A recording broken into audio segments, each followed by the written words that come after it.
Hello guys, good morning. के S kitchen में आपका बहुत बहुत स्वागत है और thank you for watching my video. अब देखिए, आज मुझे दही बड़े बनाने थे तो मैंने सोचा कि आप लोगों को भी साझा किया जाए। अब दही बड़ा बनाने के लिए मैंने 2 कप मूंग की दाल भिगोई थी और 1 कप उड़द की दाल भिगोई थी, जो बिना छिलके की होती है। ये मैंने ओवरनाइट के लिए रख दी थी भिगो के। वैसे 5-6 घंटे काफ़ी होती है भीगी हुई है, अच्छी तरह से फूल जाती है क्योंकि सॉफ्ट दाल होती है। अब ये अच्छे से धो के और मुझे जार में पीस लेनी है। अब देखिए, थोड़ा सा पानी डाल कर पीसनी चाहिए, नहीं तो जार ख़राब हो जाता है अगर हम सूखी दाल पीसते हैं। और वैसे भी ज़्यादा हार्ड नहीं होनी चाहिए। अगर ज़्यादा हार्ड होती है तो ये जो हमारे बड़े हैं, जो हम इनके पकौड़े बनाएंगे, तो ये काफ़ी हार्ड हो जाते हैं। लेकिन बिल्कुल सॉफ्ट डो लगना चाहिए इनका, जो ये पीस के हम रेडी करते हैं। और बारीक ही पीसनी चाहिए इनको, दरदरी नहीं पीसनी चाहिए। अगर हम दरदरी पीसते हैं तो हार्ड होते हैं ये जो दही बड़े होते हैं हमारे। देखिए, इस तरह से सारी पीस लेनी है। इसमें डालना कुछ नहीं होता पीसते हुए, बस हल्का सा पानी डालना होता है और थोड़ी सी मैंने नमक डाली है। अब सबसे मेन जो काम होता है इसका फेंटने का होता है। जब हमारी दाल पीस के रेडी हो जाती है तो हम इस तरह से फेंटनी चाहिए, जो एक ही साइड को फेंटनी चाहिए ये, इस तरह से। देखिए, वैसे मैंने आलस कर गई हूँ, छोटा बर्तन है इसके हिसाब से, लेकिन जो थोड़ा चौड़ा बर्तन लेना चाहिए जैसे परात वगैरह, तो उसमें अगर हम हथेली से फेंटते हैं तो बहुत अच्छी फेंटी जाती है ये। लेकिन मेरे पास कोई ऐसा बर्तन नहीं था, खाली, तो सब गिरे हुए, तो मैंने सोचा इसी में ही काम कर दिया जाए। और एक ही तरह को 15 कम से कम 10 मिनट फेंटनी होती है। जब इसका जो डो होता है, बैटर होता है, तब तैयार होता है, जब इसको 10 मिनट ठीक से फेंटते हैं। अब देखिए, इधर से करके हमें चारों तरफ को नहीं फेंटनी होती है, एक ही तरफ को फेंटेंगे। ये अच्छे से फेंट गई है। अब इसकी एक पहचान होती है। देखिए, एक बाउल में पानी लेना है और इसे एक ड्रॉप डाल के देख लेनी है। अभी ये घुल रही है। अगर ये घुल जाती है तो इसका मतलब ये है कि बैटर हमारा सही नहीं हुआ।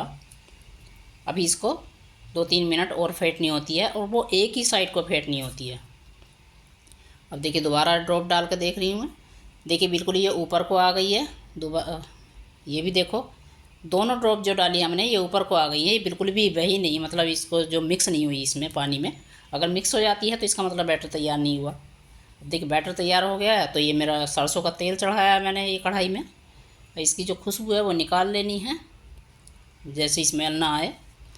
अब देखिए, इस तरह से हमें हाथ पे पानी लगा करके और इनको पकौड़ी की तरह से छान लेना है।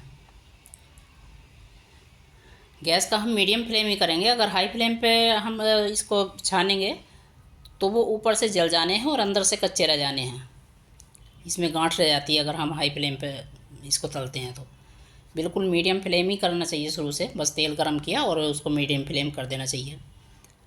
अब देखिए, एकदम से ही इसको पलटना भी नहीं चाहिए।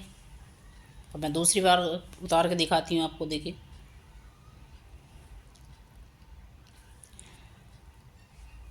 इसको गोल गोल से ही आप, अगर कोई स्पून से बनाना चाहता तो स्पून से भी बन सकते हैं, लेकिन हाथ से ज़्यादा अच्छे बनते हैं। अब इनको जब हम कढ़ाई में बनाते हैं तो एकदम से नहीं चलानी चाहिए। हमें ये देख लेना चाहिए जो ऊपर इनकी पपड़ी है वो उस पर तेल आ जाना चाहिए। और कम तेल में भी ये बनते हैं तो ठीक से नहीं बन पाते।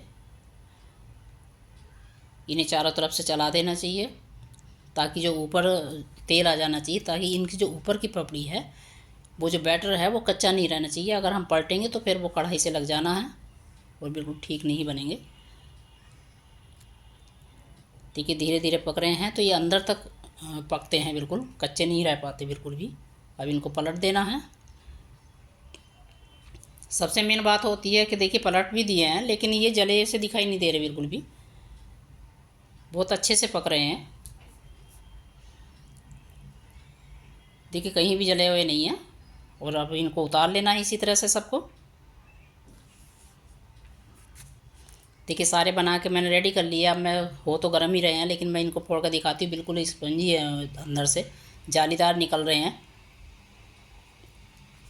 इनकी यही पहचान है। अगर इनकी गुठली निकलती है, देखिए बहुत गर्म हो रहे हैं, अगर गुठली निकलती है तो ये अच्छे नहीं बनते। और देखिए, बिल्कुल एकदम फ्लिपी हो रहे हैं, तो इसका मतलब ये है बहुत सॉफ्ट बनेंगे ये। सारे हमने छान लिए। अब एक बर्तन में, हमें बड़े बर्तन में गुनगुना पानी लेना है। और वे गुनगुने पानी में ये जो बड़े बड़े हमने बना कर रखे हैं वो डाल देने हैं। अगर हम ठंडे पानी में डालते हैं तो मतलब इतना सही नहीं रहता, हल्का गुनगुना होना चाहिए। और थोड़ा सा मैंने ये हींग भी डालना है, क्योंकि हींग के पानी में अगर डालते हैं तो बहुत सुंदर खुशबू आती है। दही बड़े का नाम ही तब है जब हींग की खुशबू इनमें महकती रहे। देखिए 2-3 घंटे हो गए हैं इन्हें, तो ये फूल के रेडी हो गए, बिल्कुल बहुत सॉफ्ट हो रहे हैं। देखिए बिल्कुल जालीदार निकल रहे हैं अंदर से, अगर हम इनको फोड़ कर देखते हैं तो। अब दही बड़े हमारे बिल्कुल सॉफ्ट हो गए हैं। ये दही फेंट लेनी है, ये मेरी घर की दही है, अच्छे से फेंट लेनी है, क्योंकि अगर दही बड़ों पे हम फटी फटी दही डालते हैं तो वो मज़ा नहीं आता, जो एकदम सॉफ्ट से होने चाहिए, दिखने चाहिए। अब प्लेट में रखने हैं और ऊपर से दही डाल देनी है। आप इसको इसमें भी डाल सकते हैं, दही में भी, लेकिन कोई कभी खाता है कोई कभी खाता है, तो इस वजह से फूट भी जाते हैं जब ज़्यादा सॉफ्ट होते हैं। अब देखिए मैंने इसमें सोडा भी नहीं डाला, सिर्फ नमक डाला था बैटर में, और इतने सॉफ्ट हैं ये कि बहुत होठों से फूटने वाले। इसके ऊपर सॉस डाल देनी है, हरी चटनी डाल देनी है और मिर्च डाल देनी है, मिर्च मसाला जो भी आप खाना चाहते हैं, जैसे भी तीखे या हल्के। ये चाट मसाला डाल दिया, बन के रेडी हो गए। तो चलिए, अगर आप भी बनाना चाहते तो आप भी बनाइए और वीडियो को देखकर बताइए कि आप कैसे बने और मेरी वीडियो कैसी लगती है।